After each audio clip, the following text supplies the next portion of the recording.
Bonjour à tous mes chers amis cinéphiles, qu'est-ce que vous dites aujourd'hui?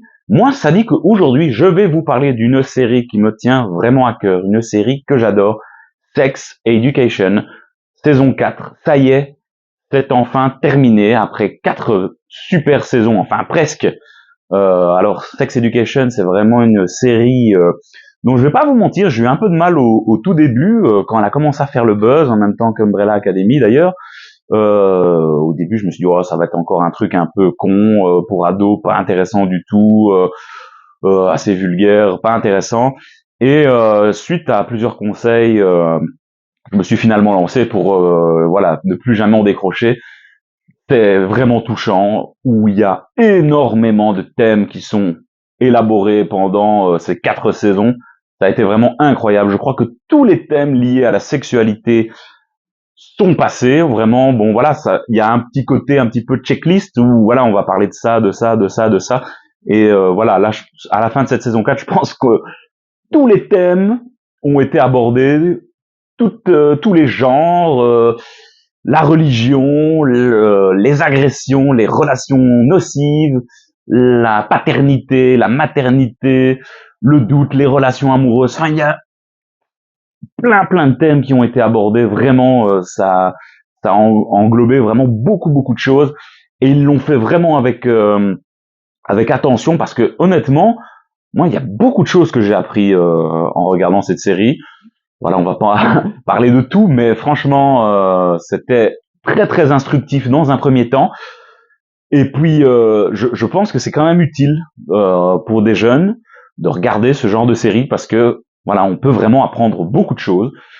On peut pas tout savoir, certes, et quand on est ado et qu'on se pose des questions, je pense vraiment qu'à un moment donné dans la série, votre souci sera abordé. Ça, c'est une certitude. Donc, franchement, une série très touchante. Qu'est-ce que c'est Sex Education? On se retrouve en gros dans cette saison 4 avec Otis et Maeve qui se sont donc séparés, qui sont chacun a pris une direction différente. Et les élèves de Moordale vont donc intégrer une toute nouvelle école, une école technologique avec voilà, plus avancée en tout cas que ce qu'ils ont connu par le passé, une école un petit peu révolutionnaire en tout cas sur plusieurs aspects, au niveau du matériel, au niveau des relations entre élèves où tout le monde est accepté. Enfin voilà, c'est assez spécial en tout cas. Et Otis va vouloir reprendre ses activités de psychothérapeute, de sexologue, et il va se retrouver face au personnage de O, qui va un petit peu lui couper la vedette, et donc il va partir en guerre un petit peu pour dominer en tout cas l'école, pour reprendre sa place de fameux sexologue. Un peu le pitch de cette saison 4. Donc, saison 4, voilà, qui se termine, j'avoue, de manière un petit peu, je l'ai une certaine amertume en tout cas sur cette fin de saison où j'ai l'impression que voilà, il manque un petit truc. Peut-être que voilà, ils se sont laissés une porte ouverte pour éventuellement clôturer, faire quelque chose qui pourrait se passer quelques années plus tard, j'en sais rien. Mais voilà, un petit goût de déception malgré tout, mais quand même très ému sur certains personnages qui ont une belle conclusion. Et il y a vraiment beaucoup de choses qui font sens, ça c'est une certitude. Beaucoup de choses ont été dites, et puis il y a des moments surtout très humoristiques. Moi, j'ai beaucoup ri tout au long de ces 4 saisons.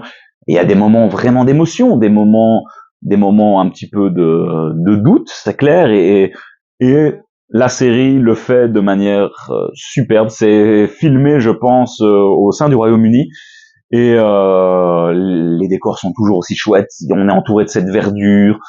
Ça fait du bien de sortir un petit peu de ces séries où on se retrouve toujours dans des décors hollywoodiens. Et donc là, on a vraiment quelque chose de très bien par rapport à Sex Education d'un point de vue décor. C'est très chouette. Et ils ont vraiment pris le soin de bien développer leur personnage. Il y a beaucoup de personnages. C'est peut-être la critique qu'on pourrait faire sur certains personnages de cette saison 4 qui sont passés clairement à la trappe. Et ça, c'est peut-être le côté un petit peu dommage. Malheureusement, on aurait aimé que que d'autres personnages soient plus mis en avant. Voilà, mais la série a fait des choix, a mis d'autres personnages en avant, d'autres thèmes. Donc finalement, pourquoi pas. Je vais, sans plus tarder, rentrer dans la partie spoiler. Alors voilà, on se retrouve donc maintenant pour la partie spoiler. Alors concrètement, le grand perdant de cette saison 4 et de cette fin de série, c'est Otis.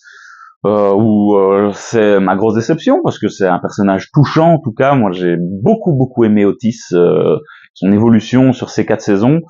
Et la fin un petit peu décevante, notamment voilà sa relation avec Maeve et Ruby, qui voilà, vraiment ça m'a tiraillé pendant cette saison 4. Je voulais vraiment savoir comment avec qui Otis allait finir.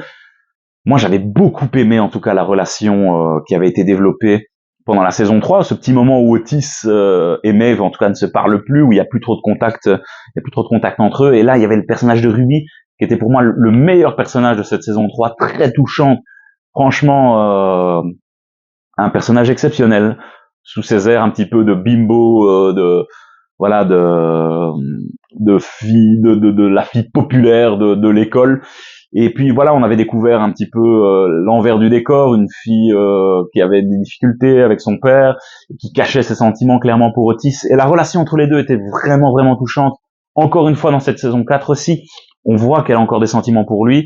Et elle a été vraiment mise sur le côté. Et ça, c'est ma grosse déception. J'adorais le personnage de Ruby. Et voilà, je voulais vraiment que cette fin de saison, ils finissent soit avec Ruby ou avec Maeve, peu importe, c'était ok. Même si je pense que l'arc, en tout cas au niveau de Maeve, est bien fini, est bien clôturé, c'est cohérent en tout cas. Ils ont réussi finalement quand même au bout de cette 4e saison à coucher ensemble et voilà, on était contents pour les deux personnages parce que ils auraient eu aussi une belle petite relation finalement. Moi, ça m'aurait plu de les voir finir ensemble. Mais voilà, elle retourne en tout cas faire ses études en Amérique et c'est très bien comme ça. Et c'est une petite fin un peu douce et amère pour les deux personnages, mais voilà, j'accepte encore ce côté-là. Mais malheureusement, voilà, ça aurait été bien qu'il y ait un épisode, peut-être ou deux en plus pour peut-être mettre un saut dans le temps pour pouvoir justement permettre à Otis de conclure éventuellement son histoire avec Ruby parce que ça aurait pu le faire. Et malheureusement, voilà, il se retrouve finalement un peu tout seul là à la fin. On finit sur lui cette dernière scène. Et donc, je suis un petit peu déçu du personnage d'Otis qui a tout perdu, hein, vraiment un peu dans cette saison.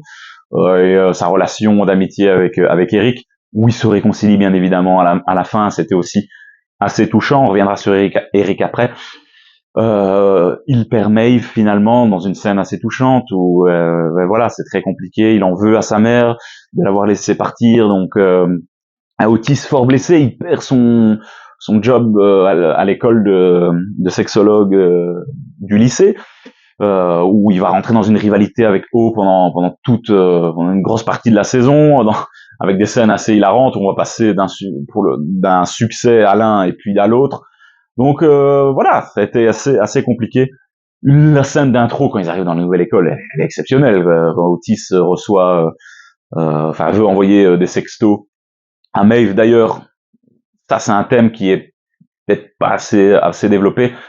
Faire des sextos, c'est dangereux. Envoyer des nudes aussi, enfin surtout des nudes d'ailleurs, ça peut effectivement à un moment se retourner contre vous et on en a la preuve dans cette scène finalement tournée au ridicule où on voit le pénis d'Otis devant tous les élèves de l'école. Mais ça c'est du American Pie quoi. Ça m'a vraiment fait rire. J'aime beaucoup d'ailleurs American Pie. Peut-être qu'un jour je referai des critiques old school de ces films. Enfin bref. Donc voilà. Franchement, un Otis, pour en conclure un peu avec ce personnage, un petit peu tristouné en tout cas, de sa fin, comme celle de Ruby, qui j'aurais voulu aussi un petit truc en plus. Ils l'ont tellement bien hypé, tellement bien développé dans la saison 3, et là, voilà, le flanc retombe un petit peu. Par contre, le personnage qui s'élève clairement sur cette fin de saison, Eric, je trouve ça magnifique parce que Dieu sait, voilà, la religion et la famille et la cause LGBT, ça doit vraiment pas être facile et ça a été bien développé, je trouve. Et effectivement, je pense que la religion, on est au XXIe siècle, il faut s'ouvrir, en tout cas, que la religion s'ouvre à ce genre de thème, parce que je pense vraiment qu'il y a beaucoup de personnes qui souffrent, qui sont croyantes et qui peut-être n'ont pas la possibilité de pouvoir de pouvoir s'ouvrir à Dieu, à la religion. Et donc c'était vraiment bien fait. Le fait qu'Eric devienne pasteur à la fin, c'est un beau message qui est passé. Et franchement, tout l'arc autour d'Eric, ça, c'est assez touchant. Où, ben voilà, on voit qu'il ose pas finalement aller se faire baptiser, alors qu'il y a aucune raison. Selon lui, il dit qu'il pêche tous les jours. Mais voilà, il y a des choses à travailler en tout cas à ce niveau-là, et ce thème de la religion et de la relation LGBT, voilà, ça c'est quelque chose où il y a vraiment un message à faire passer. Et là, la série le fait vraiment très très bien. Personnage d'Adam, qui lui aussi avait été très bien fait, très touchant. Franchement, on parle d'un personnage vraiment détestable pour arriver à finalement un personnage très touchant avec beaucoup de souffrance. Sa relation avec ses parents sont compliquées tout au long de la saison. Il cherche sa sexualité. C'est un petit peu aussi le gros caïd de l'école au début, et puis il va se développer, il va s'ouvrir à Eric. J'étais d'ailleurs très triste de les voir se séparer en fin de saison 3, je pense. Et leur relation était assez touchante. Et Eric l'avait beaucoup aidé à se développer. Il l'avoue même à ses parents, super développé. Et là, dans cette saison 4, malheureusement, on l'a un peu perdu. Il est tout seul dans son coin, même si finalement, ben voilà, il va encore passer un cap et se réconcilier avec sa famille. Il va réussir à vraiment admettre voilà, qu'il est bisexuel, et s'investir dans le niveau du travail, où on le voit, un mec qui arrive au début, qui a aucune confiance en lui. Et puis ben voilà, il va progressivement reprendre confiance en lui. Ses leçons de conduite avec son père sont assez touchantes, où la relation entre les deux est complètement folle. D'ailleurs, le proviseur sur son père est complètement déjanté, mais touchante aussi en même temps, où on voit que voilà, il peut pas oublier sa première femme, il arrive pas à pouvoir recoucher avec une autre. Et voilà, mais la scène où il invite l'autre prof pour avoir une relation sexuelle chez lui, c'est dégueulasse quoi. Enfin, il arrive pas à avoir d'érection. Enfin, c'est vraiment super marrant. Donc voilà, je dirais ensuite le personnage de Jackson. Lui, c'est aussi un petit peu décevant, parce qu'il y a beaucoup de thèmes qui ont été abordés durant cette quatrième saison, et finalement on parle un peu de tout, et on n'a pas été en profondeur. Notamment le fait qu'il aime se prendre des doigts dans l'anus finalement, et que c'est pas tabou, au contraire, mais on sait que beaucoup de garçons sont gênés par ça. Mais d'un point de vue physiologique, le point G se situe dans l'anus, donc voilà, ça aurait pu être un peu plus développé, et dire que finalement, si c'est le cas, il n'y a pas vraiment de gêne à avoir. Le fait, la prévention en tout cas sur les grosseurs au niveau des testicules, ça aussi, c'est vite, on en parle vite, mais il y a quelque chose là, il y a un message de prévention vraiment à avoir, et c'est vraiment important. Et encore son sujet au niveau de sa découverte de son père, de son adoption, et il veut retrouver son donneur, et puis il se rend compte que sa maman avait une relation cachée, et puis il veut redécouvrir son père à la fin, mais le père ne veut pas le voir. Donc voilà, c'est aussi assez touchant, parce qu'il lui arrive beaucoup de choses à Jackson pendant cette saison 4, et finalement on n'a pas le temps de rentrer précisément dans tout ce que son arc a voulu élaborer. En tout cas, sa relation toujours avec le personnage de Viv est assez touchante. Viv, qui elle aussi va être clairement confrontée au thème de l'agression, enfin de la jalousie, quoi. Elle va tomber amoureuse, et se trouver avec un gars qui est pas du tout conseillé, une relation nocive. Le mec, on voit clairement que il est jaloux de tout, et que voilà, c'est très compliqué. Et donc voilà, encore un thème abordé, et Vive au début, elle a peur clairement de lui, ou à la fin, voilà, elle va réussir à l'envoyer chier clairement. Mais voilà, cette relation avec Jackson et Vive, elle a été vraiment très touchante. Alors, le personnage, par contre, qui a vraiment été mis en avant durant cette saison 4, c'est le personnage de Cal, finalement, qui avait été un petit peu abordé dans les saisons précédentes, mais très peu. Et là, on, on va parler clairement de prise de testostérone, de règles, et donc c'est vraiment un milieu que que j'avais du mal à connaître, et le personnage de Cal finalement, c'est très touchant. On peut voir tout son mal-être, son problème d'identité, ou voilà, pour lui, il se sent difficilement, il n'arrive pas à trouver sa place, en tout cas dans la société, et on voit le coût de toutes ces opérations qu'il veut élaborer, en tout cas pour avoir la transformation qu'il souhaite, et se sentir bien. Et voilà, c'était très intéressant. Franchement, ce personnage, et bon, sa petite disparition à la fin, par contre, voilà, ça c'était un peu hyper intéressant. Mais voilà, toutes ces problématiques, en tout cas, au niveau du personnage de Cal, franchement, étaient très très très bien abordées aussi, avec beaucoup de soin. Et c'est aussi un thème, je pense, qui doit être mis en avant, parce que beaucoup de personnes doivent, en tout cas, avoir des soucis, notamment le coût de toutes ces opérations. C'est pas évident. Quand on est jeune, imaginez, je crois qu'à un moment on parle de 10 000 $ pour faire des opérations. C'est quand même pas évident, franchement. J'ai également le personnage de la mère d'Otis, qui elle aussi, pendant toutes les 4 saisons, elle est incroyable, complètement déjantée, mais on l'adore. On veut tous avoir une maman comme comme la mère d'Otis. Franchement, elle est adorable, et très très très très très touchante. On voit que c'est pas évident pour elle aussi, femme divorcée, qui a dû élever ses enfants tout seul. Ça a été très difficile. Et là, elle se retrouve avec son bébé, où elle sait pas qui est le père, et elle a clairement une dépression postnatale. C'est très difficile pour elle. Et on voit, elle veut reprendre le boulot, le stress, mais en même temps gérer Otis, où il y a une distance ils vont se créer entre eux, en tout cas pendant toute cette saison. L'arrivée de sa sœur, une relation assez délicate, où sa sœur lui en a voulu pendant des années. Donc tout l'arc autour de la mère d'Otis était quand même assez intéressant, et quand on la voit vraiment pleurer parce qu'elle est débordée, Otis lui est quand même assez dur avec elle par moments, et donc c'était assez touchant. La maman d'Otis, un chouette personnage, et gros coup de cœur sur la sur la mère d'Otis, adorable.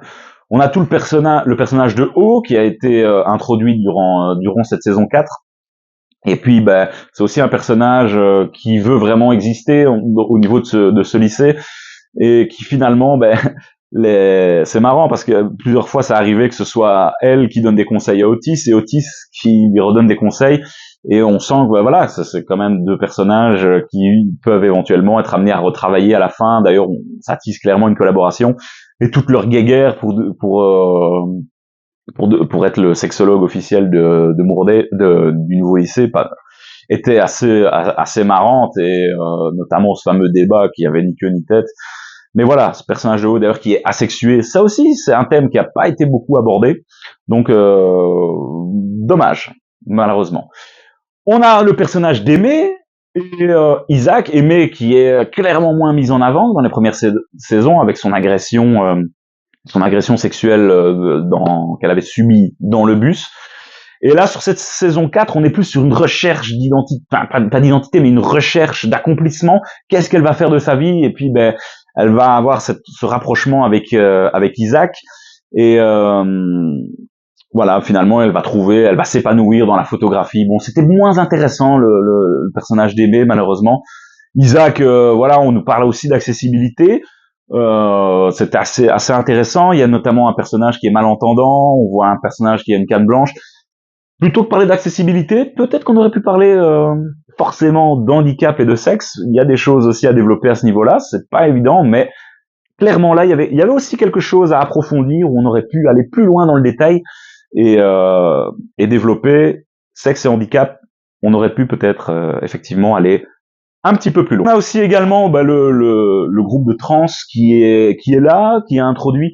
Mais voilà, ça n'a pas été, on n'est pas vraiment rentré fort dans le détail. On voit qu'à un moment ils ont une petite crise identitaire, où ils vont voir Otis pour savoir comment faire l'amour. Mais bon, voilà, c'était pas très développé. Mais bon, le gros coup de cœur quand même, et le bon développement de l'entièreté de la série, pour moi, c'est quand même le personnage de Maeve, qui part vraiment de rien, et qui arrive finalement à, à accomplir son rêve et ce qu'elle voulait faire. Sa relation avec son frère est malgré tout touchante, où elle a beaucoup subi quand même avec sa maman, sa petite sœur, son frère. C'est une famille, ils vivaient dans des mobil-homes. Au début, c'était très compliqué pour eux, ils avaient pas d'argent, pas d'avenir, rien, et elle a réussi à s'en sortir. Emma Mackey, qui est la grande gagnante, en tout cas, je pense, de cette série, qui, à mon avis, va sûrement pouvoir se réinvestir dans d'autres projets à Hollywood, parce que voilà, elle est assez touchante. Toute la partie, en tout cas sur l'enterrement de sa mère, il y a un bon jeu de rôle d'Emma Mackey, très touchante, et franchement, voilà, moi j'ai beaucoup aimé la conclusion de son personnage, et je vais terminer par elle, parce que c'était un de mes personnages préférés, avec Ruby et Otis. Vraiment, ce trio-là était assez chouette, mais voilà, c'est l'accomplissement de 4 saisons. Et donc, j'en termine avec ça pour vous dire que j'ai vraiment beaucoup apprécié son personnage et tout son développement. Toute la partie sur l'enterrement, c'était assez triste d'ailleurs, hein, certains passages. Mais voilà, une chouette conclusion en tout cas pour le personnage de Maeve. Encore une fois, j'aurais peut-être bien voulu qu'elle finisse avec Otis. Mais voilà, c'est ok, une fin douce et amère pour elle. Franchement, magnifique. Pour en conclure avec ça, j'aurais peut-être bien aimé encore une fois qu'on ait eu un petit saut dans le temps, mais pour moi, je voyais vraiment cette fin de série avec Otis qui ouvre son cabinet, quoi. Ça devait juste se finir comme ça. Ça aurait été parfait. Voilà, peut-être que ça, on verra ça plus tard, mais j'espère un jour pouvoir voir ça, Sex Education, qui se termine avec Otis dans son cabinet. Voilà, je veux voir ça avant de mourir. Bref, une chouette série, franchement, si vous l'avez pas encore vue, foncez. Foncez, franchement, je ne peux que vous dire ça. C'est une super série avec des personnages incroyables, super touchants, des thématiques importantes, très bien développées. Une des très très bonnes séries à regarder pour ados, pour adultes. Franchement, exceptionnel. Je vous remercie en tout cas d'avoir suivi cette critique, mes chers amis, et on se retrouvera très bientôt pour suivre de nouvelles critiques sur la chaîne de Del Piazza. À bientôt les amis. Salut, salut!